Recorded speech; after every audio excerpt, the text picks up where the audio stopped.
Perdona. Él es Pedro Corzo. Pedro Corzo es periodista, es investigador, es historiador, es presidente del Instituto de la Memoria Histórica Cubana contra el Totalitarismo. Para hoy se anunciaba, hoy 15 de noviembre, una gran manifestación en toda Cuba. Desde días antes, el régimen cubano empezó a intimidar y a apresar a muchos de los dirigentes que estaban aupando esta manifestación pacífica contra el régimen cubano. Queremos saber qué sucedió y quién mejor que, repito, el presidente del Instituto de la Memoria Histórica Cubana contra el Totalitarismo, como es Pedro Corzo. Bienvenido, Pedro. Cuéntanos qué sucedió hoy 15 de noviembre. Antes que todo, Napoleón, muchísimas gracias por esta invitación y un saludo a todos tus televidentes. Mira, realmente lo que ocurrió fue una muestra más del coraje, la dedicación, la fortaleza moral de un sector del pueblo cubano que no cesa de enfrentar a un régimen totalitario de 62 años en el poder. Si algo no podemos negarle a los Castro es su capacidad represiva. Tienen conocimiento y experiencia en esa rama para exportar, como lo hemos apreciado en Venezuela, en Bolivia y en Nicaragua. Y ellos, tomando como base la experiencia de tantos años de gobierno y particularmente los hechos sucedidos el pasado 11 de julio en toda Cuba, donde miles y miles de personas salieron a protestar contra el régimen, decidieron impedir en la medida de lo posible estas protestas. E hicieron eso que tú describiste. Arrestaron a una gran cantidad de personas antes del día de hoy. A un número aún mayor le bloquearon las casas, pusieron turbas afines al gobierno, gente que respaldan al gobierno, para que bloquearan las casas y nadie pudiera salir, pero también pusieron miembros de la seguridad del Estado, también pusieron policía ordinaria para la represión. A pesar de eso, hay videos en las redes donde se aprecian cubanos en las calles. Yo vi un video de un barrio de Santa Clara, mi ciudad, donde hay un centenar de personas en las calles protestando y gritando y diciendo queremos libertad, queremos libertad. Es más, cuando se acercaron unos cuantos policías que parece que no actuaron porque eran muy poquitos en base al número de gente que estaba protestando, empezaron: policía, únete a nosotros, la gente a gritarle: policía, únete, ven, que tú eres de los nuestros, tú también eres pueblo, con esas u otras palabras. Esa ha sido la situación hasta hoy. Muchos arrestos, mucha represión, mucho golpe y, más que ninguna otra cosa, intimidación, que es lo que viene haciendo el régimen de los Castro desde hace más de 60 años. Hacia eso iba. Una tiranía que tiene 60 años en una isla, ¿ok?, que además maneja todos los hilos del poder, que tiene gente, oyentes del régimen en cada rincón de cada calle cubana, o por lo menos de las más populares. ¿Por qué le tiene miedo a una protesta?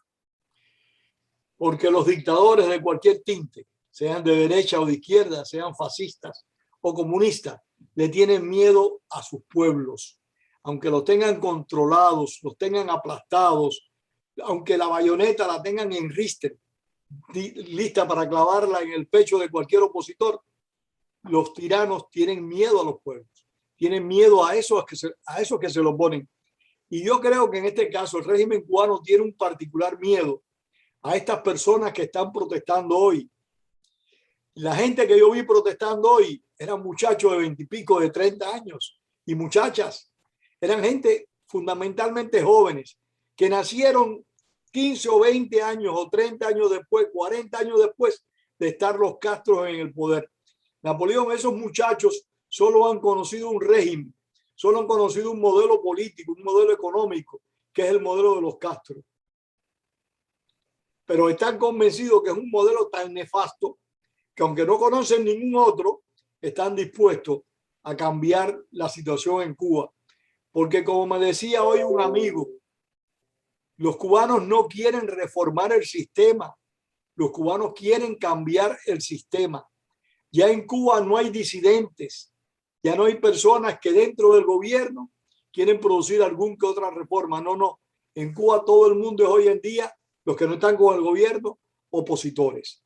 Y ese es un proceso interesantísimo que yo creo que merita una profunda investigación de los sociólogos del mañana, de cómo es posible que a pesar de la educación masiva que el régimen ha impartido durante todos estos años, a pesar de la sumisión que el régimen ha sometido a toda la población, desde la educación al trabajo, a todas partes, la gente son capaces de virarse al gobierno. En este momento hay más de 500 presos políticos.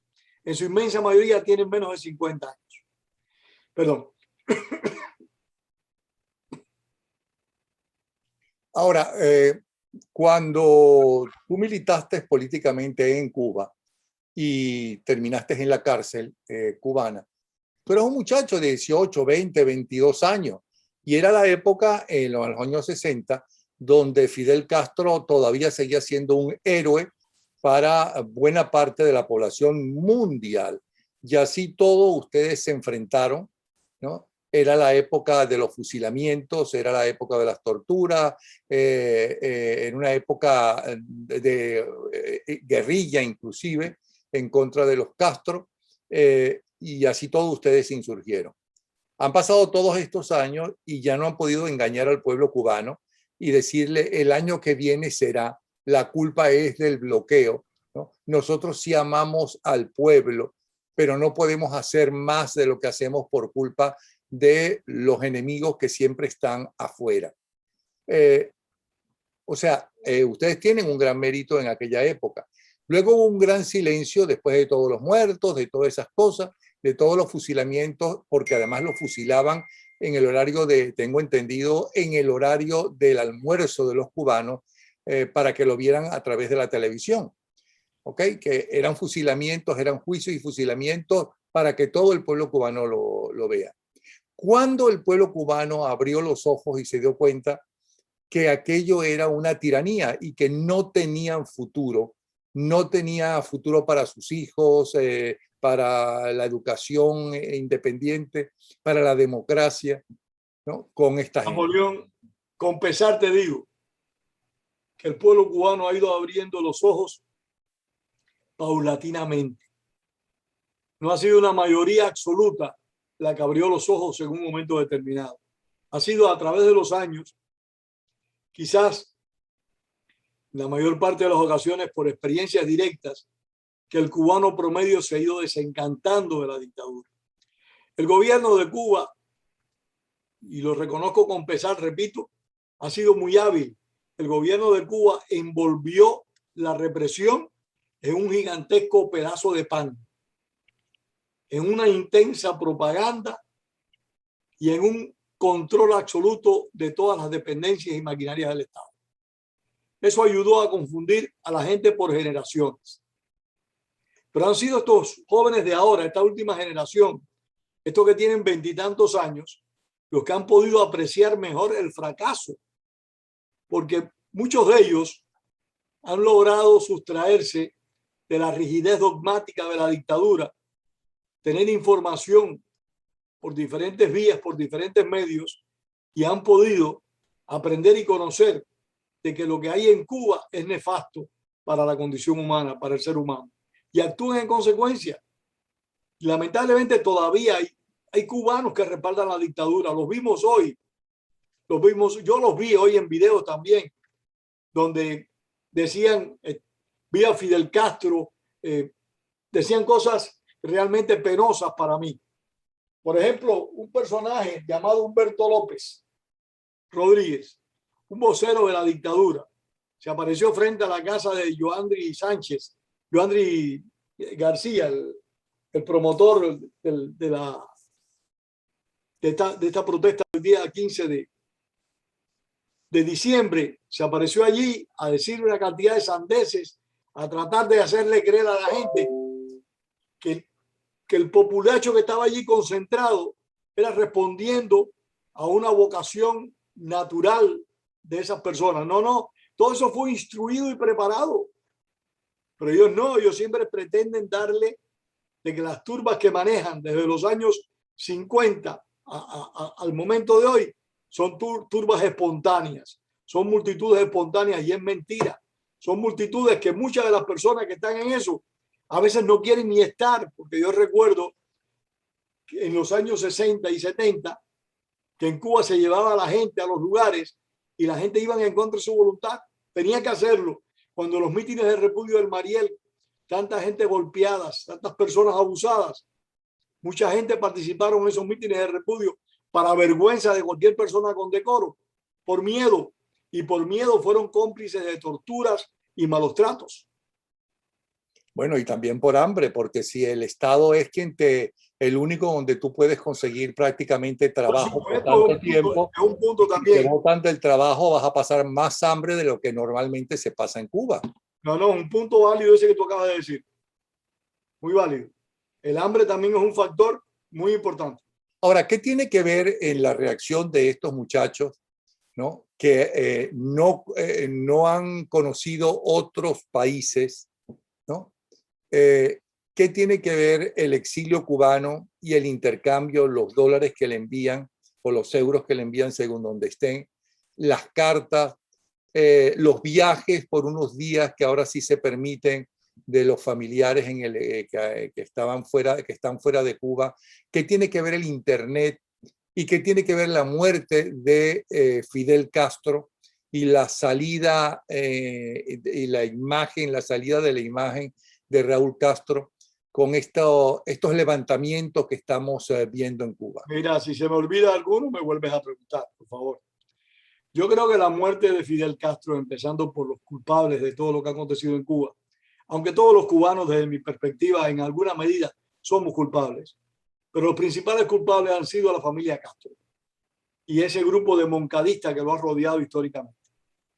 Yo creo que la muerte de Fidel Castro, ojalá muera Raúl pronto también, la muerte de Fidel Castro ha sido determinante para que dentro del sistema, dentro del gobierno, dentro del régimen, surjan las fisuras que todos hemos podido apreciar a través de estos últimos años, de que hay diferencias entre ellos. Creo que la muerte de Castro, Fidel, ha favorecido también de que ese encantamiento mágico que todos sabemos que algunos dictadores ejercen sobre las multitudes. Adolfo Hitler lo ejerció, Benito Mussolini lo ejerció y Fidel Castro lo ejerció también, notablemente. Pues mucha gente que estaban prendidas de Castro, afectivamente, al desaparecer, empezaron a darse cuenta de lo que estaba pasando en el país desde otras perspectivas, desde otra visión. Hay gente que siempre defendieron a Castro, a Fidel Castro, pero encontraban problemas en el gobierno, diciendo esto no lo sabía, no lo sabe Fidel, no lo sabía Fidel. Y esa estupidez de no culpar al culpable de todos los males, eso cundió en Cuba en amplios sectores de la sociedad. Esto no lo sabía fulano. Al morir Fidel Castro, ya no es el régimen de Fidel Castro para muchas de estas personas. Y al salir de escena, al menos en fotografía, no creo que del poder, en fotografía sí, pero del poder no. Al salir de escena Raúl Castro, pues ese sentimiento, en mi opinión, se ha acentuado severamente, de una manera crítica. La ayuda, ya sea a través de las redes sociales o a través de la economía, que el exilio le presta a la oposición interna en Cuba, es válida y es necesaria, porque el cubano no tiene capacidad de generar riquezas por sí mismo. La dictadura lo primero que hace, una dictadura seria, que no quiere oposición y no quiere conciliación con la oposición, lo primero que hace es evitar que esa oposición o que un sector de la población tenga independencia económica. Los cubanos no tienen independencia económica. Los cubanos en general y los cubanos de la oposición en particular, a los que se le niega el trabajo y la educación, tienen menos todavía posibilidades. Y el deber de nosotros, los cubanos que estamos fuera, como de cualquier hombre que ame la libertad sin importar la nación, es que lo ayude, es que ayudemos a esas personas que están luchando, arriesgándose en la defensa de sus derechos y en la recuperación de esos derechos. Para mí eso es importante. Yo creo que la ayuda es una manifestación de solidaridad.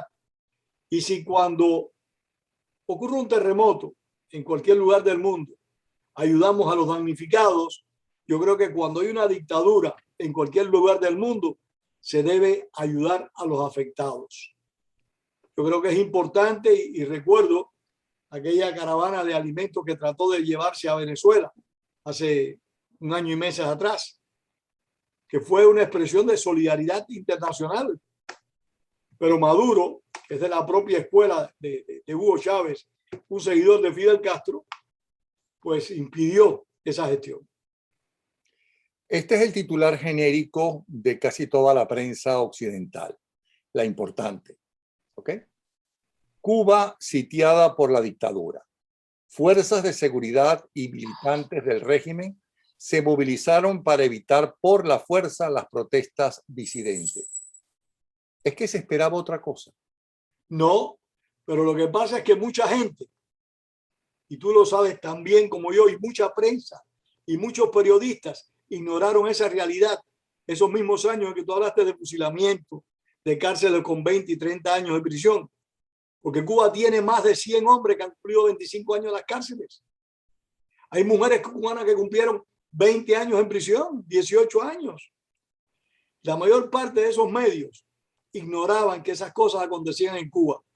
Preferían estar ciegos, no saber y no conocer. Y se desvivían cayéndole atrás a Fidel Castro, pidiéndole favores u oportunidades.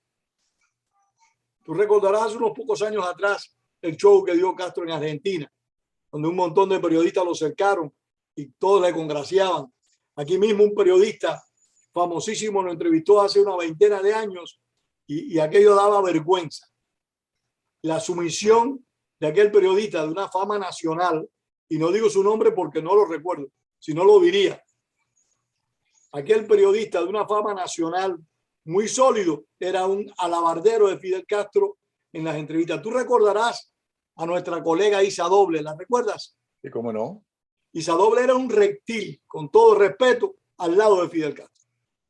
Bueno, pero también recuerdo cuando asumió el poder por segunda vez Carlos Andrés Pérez, la página completa de la prensa llena de firmas, de un montón de firmas que ignorábamos que siquiera fueran de izquierda o simpatizantes de izquierda y que hoy son abiertamente anticomunistas, 800 y saludando la tantos visita de intelectuales Fidel Castro. ¿Cómo? 800 y tantos intelectuales venezolanos firmaron esa carta. Sí. Eso es una cosa que da vergüenza. Yo nunca podría firmar una carta reconociendo a Nicolás Maduro ni a Hugo Chávez, ni tú tampoco lo harías. Bueno, claro que no. Pero una cosa, ¿por qué Fidel Castro logró eso? Ya eso es asunto de otro programa. Yo te lo sugiero, lo haremos cuando tú Pero quieras. fíjate una cosa. Porque no tengo tiempo mucho hoy, no me queda mucho tiempo. Pero Fidel Castro fue un mago de las relaciones públicas. Te voy a contar cuando tengamos la oportunidad de tener esa charla, 2 o 3 anécdotas que a mí me hicieron personas que estuvieron junto a Castro, del poder de seducción, del poder de control que Fidel Castro ejercía sobre las personas que conocía. Qué Era bárbaro. un tipo extremadamente hábil. Sumamente hábil y un pico de plata impresionante. Oh, un pésimo orador, para mi gusto, malísimo. Muy reiterativo, pero era la función de él. Vender una idea y podía estar 5, 6, 7 y hasta 8 horas. 8 horas hablando cáscara de caña, como decimos los cubanos. Ahora, una pregunta. En las cosas que escuchaste, tanto hoy como en la anterior manifestación, la de junio creo que era, ¿no? Julio, 11 de julio. ¿Qué gritaba la gente? ¿Por qué la gente salió a arriesgar su vida o su libertad o su trabajo por muy poco? La gente ha gritado básicamente, Napoleón, libertad. La gente quiere libertad. Saben lo que es la libertad y no la tienen. Y quieren tenerla. Porque saben que con la libertad no solo viene el derecho a opinar, a escribir, a pensar, libremente y sin hipocresía, como escribiera el apóstol José Martí. Saben que con la libertad viene la economía libre también, viene la capacidad de tú poder producir lo suficiente para disfrutar la vida y no vivir una vida de esclavo, de siervo, como la vive la inmensa mayoría de los cubanos que están en la isla. Algunos se logran sustraer de esa realidad, pero la mayoría no puede. La mayoría está en el entramado, en la maquinaria del régimen y tiene que responder a esas cosas. Y antes que alguien nos diga, sí, también vienen los explotadores. Bueno, si tu jefe en un gobierno democrático y capitalista es un explotador, tú tienes ahí un sindicato. Si el sindicato que está para defenderte a ti como trabajador o como obrero está vendido, ¿no?, al explotador, pues entonces tú eres responsable de organizar para sacarlo de allí. Y además tienes otra oportunidad, irte a un buen jefe que no te explote. Pero eso no sucede en una dictadura comunista. En una dictadura comunista, el explotador es el del partido, el que el Partido Comunista puso allí por adelante.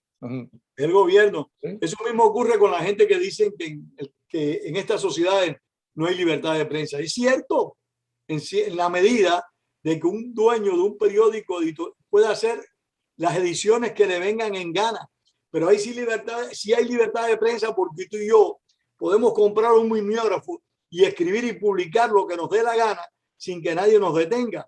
Podemos ir, ahora que existen las redes sociales, recurrir a estos sistemas de entrevistas a través de las redes, hacerlas y nadie nos las prohíbe, nadie nos las veta. Sí hay libertad de expresión. Bueno, si hasta se permite al Partido Comunista, nada menos que en los Estados Unidos hay militantes del Partido Comunista, eso no quiere decir que han sido candidatos a la presidencia. Ajá, ok. Y que, por cierto, cobran por dar entrevistas, porque la Angela Davis, por ejemplo, una de las más famosas dirigentes comunistas norteamericanas, cobraba por dar entrevistas. ¿Ok? Pero una última cosa. Entonces, protestan por libertad. Básicamente libertad, porque la libertad es una palabra que agrupa un montón de sinónimos no gramaticales, sino de experiencia directa de cada ser humano. Para mí la libertad es poder pensar y hablar sin hipocresía. Repito, como dijo José Martí, pero también es poder trabajar en lo que yo quiera y cambiar de trabajo cuando yo quiera, ir a buscar otro empleador, como tú acabas de describir.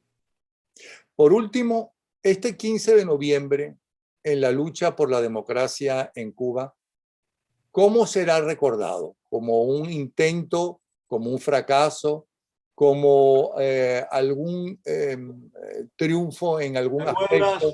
¿Cómo crees que será recordado? De aquel autor colombiano, Premio Nobel de Literatura, Gabriel García Márquez, que políticamente era un ser repudiable, pero intelectualmente para mí era una persona sumamente valiosa.